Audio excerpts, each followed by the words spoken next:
Halo, apa kabar pemirsa TVR Parlemen dimanapun Anda berada? Berjumpa lagi bersama saya Umam Hidayat dalam program TVR 17. Tepat pukul 17 waktu Indonesia Barat, kami hadirkan kepada Anda sejumlah informasi paling baru dan paling menarik seputar kinerja dan kegiatan DPR RI yang telah disajikan oleh redaksi TVR Parlemen. Pemirsa TVR Parlemen, inilah TVR 17 edisi Selasa 15 November 2022 selengkapnya.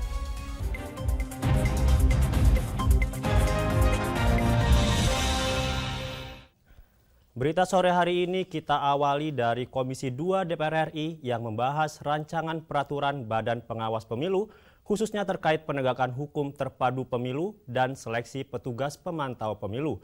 Komisi 2 berharap penyelenggaraan pemilu 2024 dapat berkaca dari evaluasi pemilu tahun 2019 lalu sehingga dapat berjalan sukses, lancar, dan tidak rumit.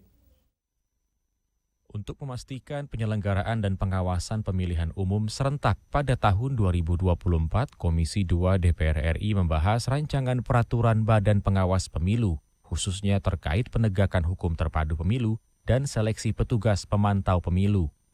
Ketua Komisi 2 DPR RI Ahmad Doli Kurnia Tanjung mengatakan, semua elemen penyelenggara pemilu berkomitmen dalam persiapan pemilu 2024, termasuk dalam evaluasi penyelenggaraan pemilu di tahun 2019 yang sempat memakan korban. Secara mendasar sih tidak ada ya, misalnya kayak sekarang Gakumdu ini cuma ada pengistilahan saja ya, jadi ditambah Gakumdu pemilu gitu. Secara overall tidak banyak yang berubah peraturan-peraturan, cuman yang memang kita agak detailkan ya. Prinsipnya adalah peraturan-peraturan yang sekarang kita lakukan itu adalah untuk memudahkan, melancarkan semua proses tahapan termasuk kerja-kerja dari penyelenggara. Karena kan sama-sama kita ketahui bahwa pemilu tahun 2019 itu kan juga ada yang memakan korban ya. Jadi tentu kita harus mencari solusi terhadap itu gitu. Jadi pembicaraan tentang persiapan pelaksanaan pemilu ini kan sudah kita bahas sejak 2 tahun yang lalu sebetulnya. Ya, walaupun belum masuk ke tahapan, tapi secara informal kami mendiskusikan terus. Doli berharap ada pemetaan masalah dari evaluasi yang dilakukan untuk menemukan solusi terbaik, sehingga penyelenggaraan pemilu 2024 dapat berjalan sukses, lancar, dan tidak rumit. Rifki Makdudi, TVR Parlemen, melaporkan.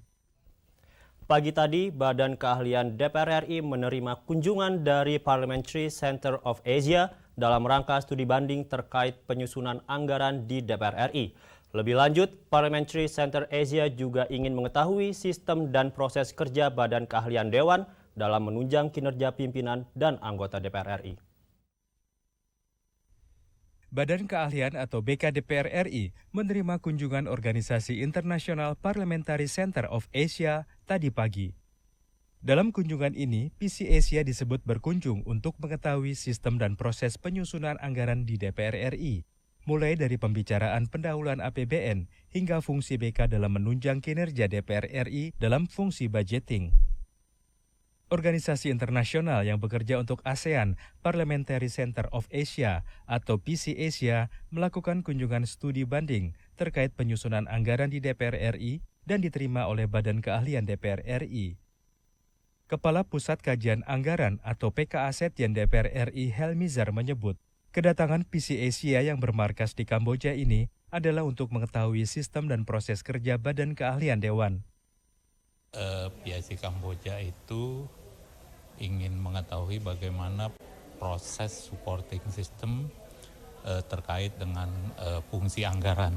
Itu yang pertama. Kedua, mereka akan berkunjung ke Badan Keahlian dan kita akan menjelaskan bagaimana proses pembahasan APBN di parlemen, lalu dukungan analis APBN terhadap kajian-kajian yang akan disampaikan di dalam proses pembahasan. Itu yang terpenting buat mereka. PC Asia merencanakan akan menjalin kerjasama dalam nota kesepahaman dengan Sekretariat Jenderal DPR RI dalam berbagai bidang badan keahlian. Di antaranya, Pusat Kajian Anggaran Pusat Perancangan Undang-Undang, Pusat Pemantauan Pelaksanaan Undang-Undang, Pusat Penelitian, dan Pusat Kajian Akuntabilitas Keuangan Negara. Teresia dan Rangga, TVR Parlemen melaporkan. Komisi 9 DPR RI mendesak BPJS Ketenagakerjaan Pusat untuk melakukan sinkronisasi data dengan seluruh BPJS Ketenagakerjaan di kabupaten kota. Hal ini dilakukan agar pekerja yang terkena PHK bisa memperoleh jaminan kehilangan pekerjaan atau JKP sesuai dengan aturan yang berlaku. Sejumlah perusahaan mulai melakukan efisiensi bidang operasional, termasuk biaya tenaga kerja. Hal itu memicu munculnya gelombang PHK di Indonesia. Menghadapi situasi tersebut, anggota Komisi 9 DPR RI mendesak BPJS Ketenagakerjaan memiliki standar baku atas klaim dana jaminan sosial pekerja. Dalam RDPU tadi pagi, BPJS Ketenagakerjaan menyampaikan standar bukti PHK yang berbeda-beda pada Dinas Tenaga Kerja Kabupaten Kota. Hal ini menyebabkan pekerja kesulitan mengklaim jaminan kehilangan pekerjaan atau JKP. Darul Siska menyoroti tidak adanya standar baku BPJS TK atas surat keputusan PHK. BPJS TK Pusat harus mensosialisasikan penerapan bukti PHK yang baku kepada perusahaan-perusahaan. Dengan begitu, pekerja yang terkena PHK tidak kesulitan melakukan klaim JKP. Tiba-tiba, oh ini nggak cocok nih jenis surat keputusan pemberhentiannya. Jangan itu dong. Mestinya kalau dia udah ada indikasi begitu, BPJS Tenaga Kerja ambil inisiatif. Segera berkomunikasi dengan perusahaan-perusahaan itu. Kalau Anda memberhentikan karyawan, buatlah surat keputusannya yang bisa kami terima. Dengan demikian, si pesertanya tidak repot.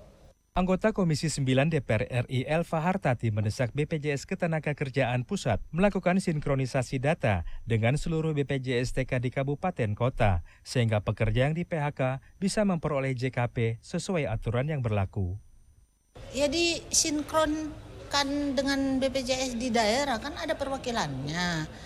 Nggak bisa kita langsung tidak menerima daerah, karena daerah tidak diterima. Sedangkan mereka ini kan ada perwakilannya di daerah.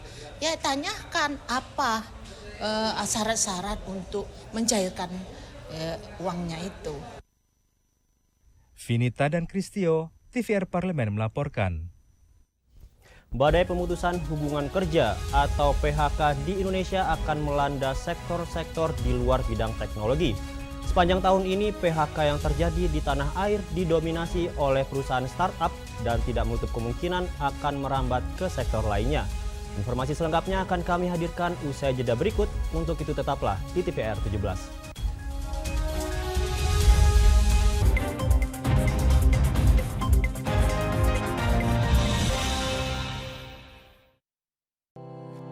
Tugas dan fungsi DPR RI sangat penting bagi negeri ini sebagai pengemban amanat rakyat. Namun tidak banyak yang tahu apa saja fungsi dan tugas dari DPR. DPR mempunyai 3 fungsi pokok, yaitu legislasi, anggaran, dan pengawasan. Ketiga fungsi tersebut harus dilaksanakan dalam kerangka fungsi representasi yang mengedepankan kepentingan rakyat berdasarkan aspirasi masyarakat dan untuk kesejahteraan rakyat. Dari fungsi legislasi, DPR RI mempunyai tugas dan wewenang untuk menyusun dan menetapkan program legislasi nasional bersama dengan pemerintah, menyusun dan membahas rancangan undang-undang, menerima rancangan undang-undang dari DPD, membahas rancangan undang-undang yang diusulkan oleh Presiden ataupun DPD, menetapkan undang-undang bersama dengan Presiden, menyetujui atau tidak menyetujui peraturan pemerintah pengganti undang-undang yang diajukan Presiden untuk ditetapkan menjadi undang-undang. Sementara, fungsi anggaran membahas dan memberikan persetujuan atau tidak memberikan persetujuan terhadap rancangan undang-undang tentang APBN yang diajukan Presiden, memperhatikan pertimbangan DPD atas rancangan undang-undang tentang APBN dan rancangan undang-undang terkait pajak, pendidikan, dan agama, menindaklanjuti hasil pemeriksaan atas pengelolaan dan tanggung jawab keuangan negara yang disampaikan oleh BPK, memberikan persetujuan terhadap pemindah tanganan aset negara maupun terhadap perjanjian yang berdampak luas bagi kehidupan rakyat yang terkait dengan beban keuangan negara. Dan fungsi pengawasan, melakukan pengawasan terhadap pelaksanaan undang-undang, APBN, dan kebijakan pemerintah, membahas dan menindaklanjuti hasil pengawasan yang disampaikan oleh DPD terkait pelaksanaan undang-undang mengenai otonomi daerah, pembentukan, pemekaran, dan penggabungan daerah, pengelolaan sumber daya alam dan sumber daya ekonomi lainnya, pelaksanaan APBN, pajak, pendidikan, dan agama. Terima kasih. Video ini dipersembahkan oleh TV dan Radio Parlemen, Biro Pemerintahan Parlemen, Sekretariat Jenderal, dan Badan Keahlian DPR RI.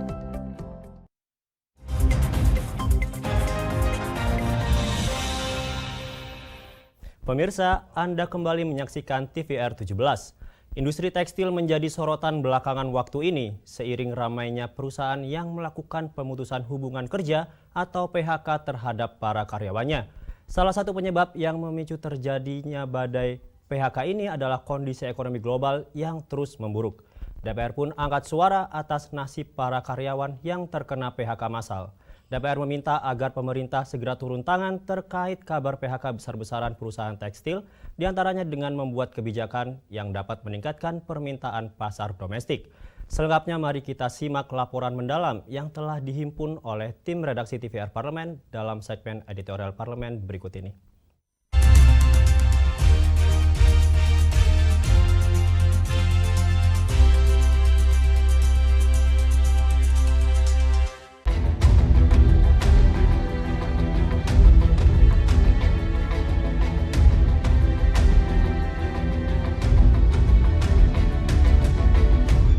Sejumlah pakar ekonomi memprediksi adanya gelombang PHK yang bakal terjadi di tahun 2023 mendatang sebagai akibat adanya resesi global.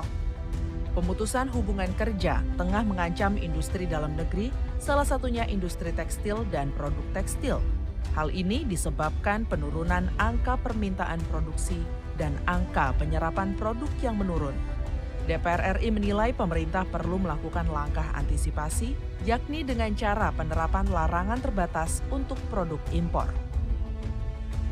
Berdasarkan data Kementerian Ketenagakerjaan, ada peningkatan pemutusan hubungan kerja dari Maret hingga September 2022. Meski begitu, Menteri Tenaga Kerja berdalih angkanya belum terlalu signifikan. DPR RI menilai ini menjadi sinyal supaya PHK tidak kembali meningkat. Anggota Komisi 11 DPR RI Ahmad Najib Kodratullah mengatakan pemerintah harus turun tangan, memastikan benar tidaknya PHK terjadi. Najib khawatir akan ada dampak berkelanjutan yang dapat mengancam perekonomian nasional. Najib mengingatkan pemerintah harus melakukan antisipasi dengan menggerakkan pasar domestik. Hal ini supaya produksi dalam negeri bisa terserap.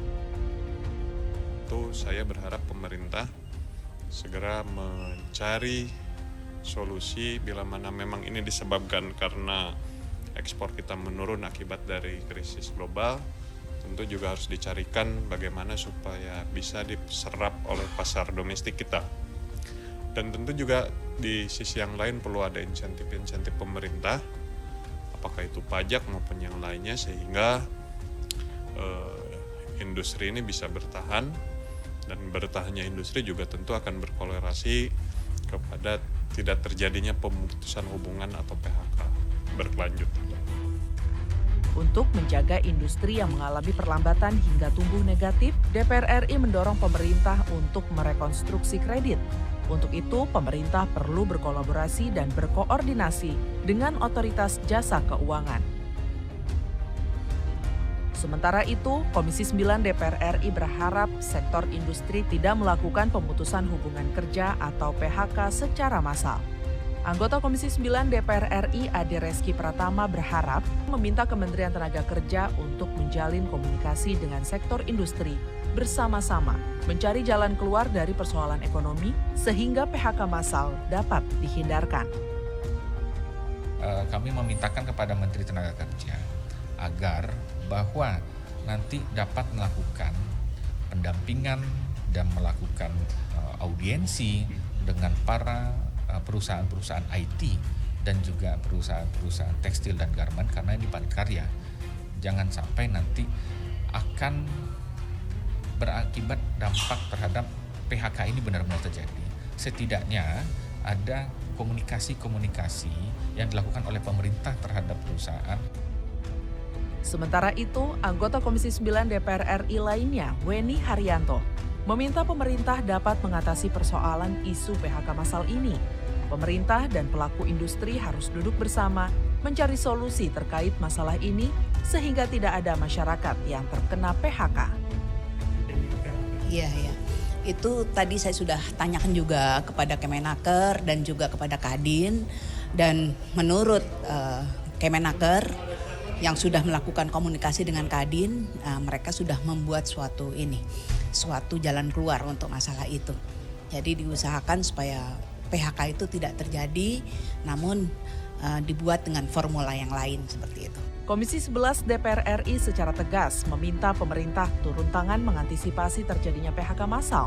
Ahmad Najib Qodratullah meminta pemerintah untuk turun tangan mengantisipasi terjadinya PHK massal di sektor industri tekstil.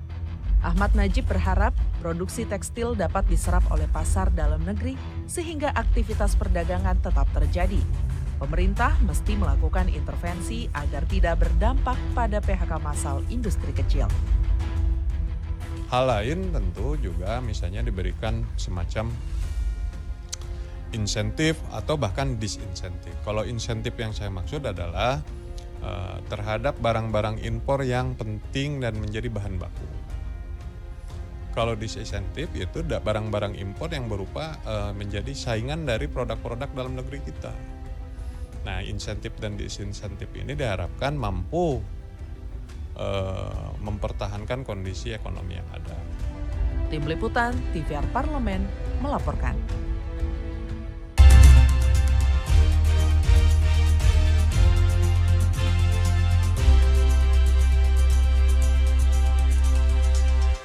Komisi 3 DPR RI menyerap aspirasi dari berbagai pihak dalam penyusunan rancangan Kitab Undang-Undang Hukum Pidana atau RKUHP. Informasinya akan kami hadirkan sesaat lagi. Untuk itu jangan kemana-mana, tetaplah di TVR 17.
Kembali di TVR 17, DPR RI menyerap aspirasi dari berbagai pihak sebagai pertimbangan dalam penyusunan rancangan Kitab Undang-Undang Hukum Pidana atau RKUHP. Untuk itu Komisi 3 DPR RI menggelar rapat dengar pendapat umum dengan Aliansi Reformasi KUHP yang memberikan masukan terkait penyusunan RKUHP, di antaranya mengenai hukum adat, hukum mati, pidana denda, dan perampasan aset, serta terkait penyebaran berita bohong atau hoax. Seluruh aspirasi terkait RKUHP ini akan ditelaah lebih lanjut oleh Komisi 3 untuk kemudian dibahas bersama dengan pemerintah. Selengkapnya mari kita simak laporan rekan kami Elisa Purba dari ruang rapat Komisi 3 DPR RI. Rancangan Undang-Undang KUHP merupakan RUU yang saat ini tengah dibahas dan disusun oleh pemerintah bersama dengan DPR RI, pemirsa. Seperti yang kita ketahui bahwa RUU KUHP ini yang saat ini kita punya masih merupakan warisan dari zaman kolonial.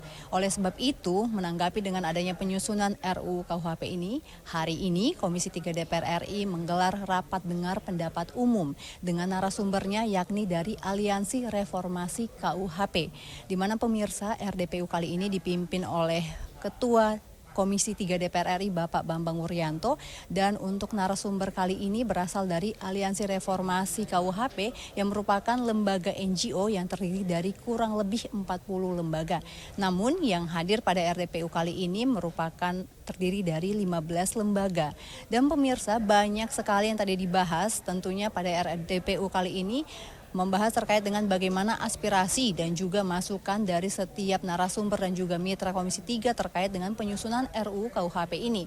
Di mana pemirsa diantaranya tadi ada membahas mengenai living law atau mengenai hukum adat dan juga terkait dengan pidana mati, di mana tadi disebutkan ada aspirasi bahwa jika pidana mati ini harus disertai dengan masa percobaan selama 10 tahun.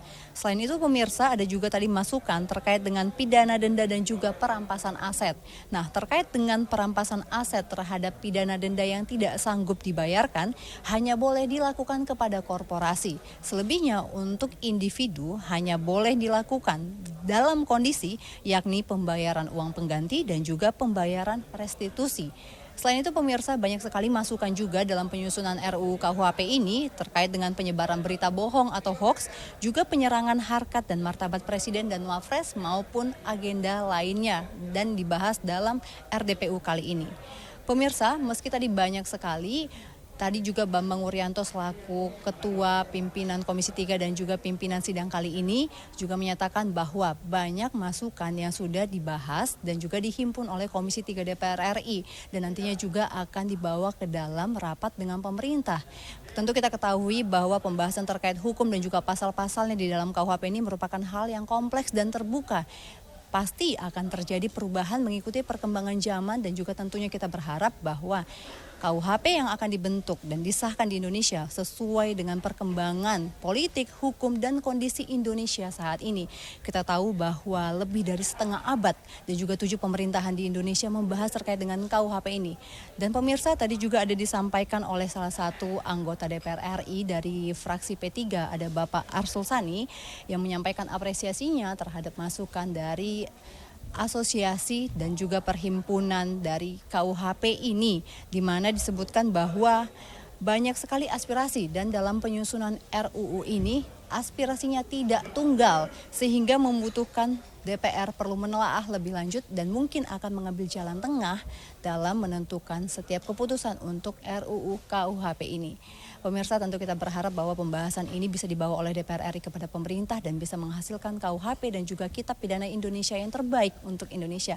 Saya Elisa Purba bersama rekan kerja melaporkan langsung untuk TVR Parlemen. Kembali ke studio. Selanjutnya pemirsa, apa saja yang menjadi topik perbincangan di media online pada hari ini? Usai jeda, tetaplah di TVR 17.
kembali di TVR 17. Pemirsa TVR Parlemen, kali ini kita masuk ke segmen media nasional. Mari kita simak isu apa saja yang menjadi sorotan media serta tanggapan dari sejumlah anggota Dewan bersama rekan kami, Fitian Aunillah.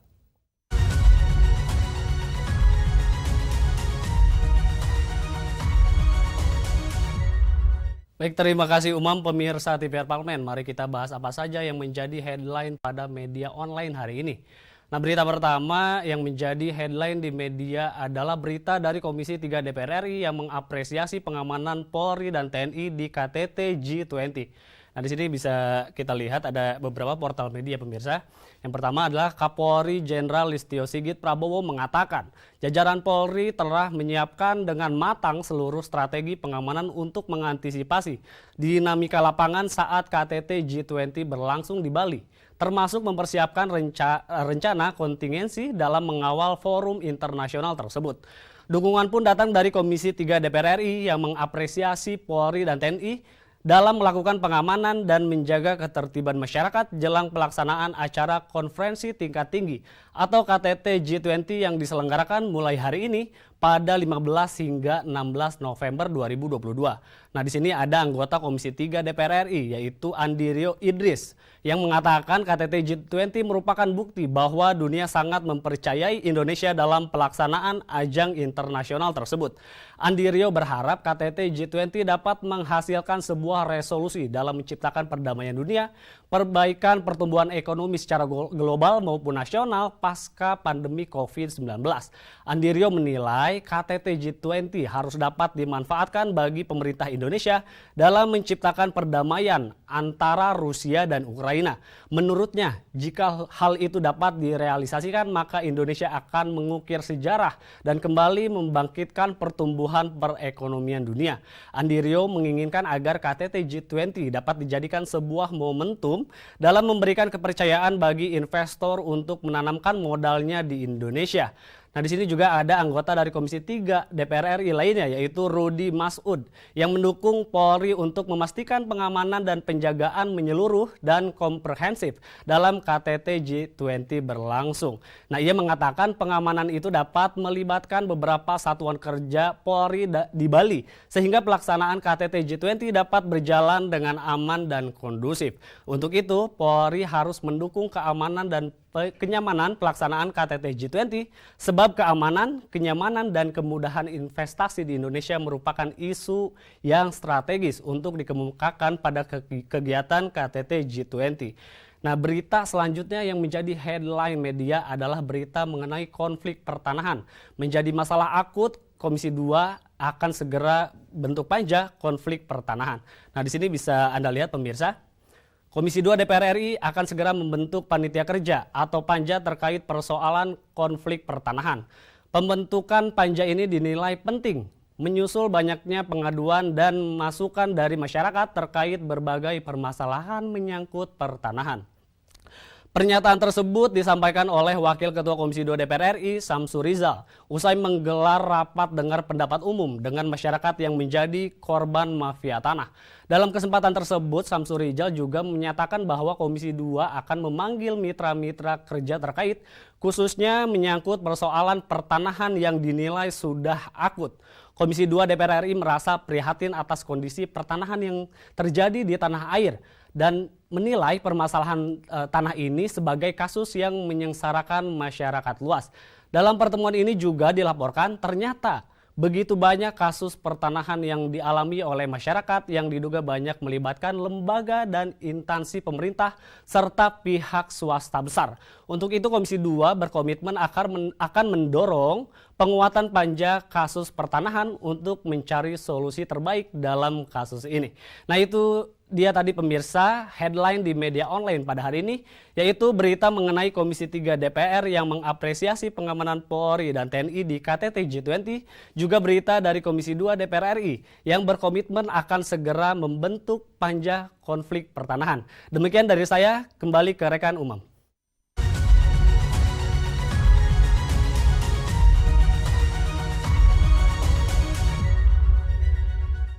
Terima kasih rekan Fitian yang telah menyampaikan sejumlah sorotan dari media online nasional pada hari ini. Pemirsa TVR Parlemen, segmen media online tadi sekaligus menutup program TVR 17 edisi sore hari ini. Jangan lupa kembali kami ingatkan, virus COVID-19 masih ada. Untuk itu terus taati protokol kesehatan dimanapun Anda berada. Saya Umam Hidayat beserta seluruh kru TVR Parlemen yang bertugas mengucapkan terima kasih dan undur diri dari hadapan Anda. TVR Parlemen, referensi Indonesia.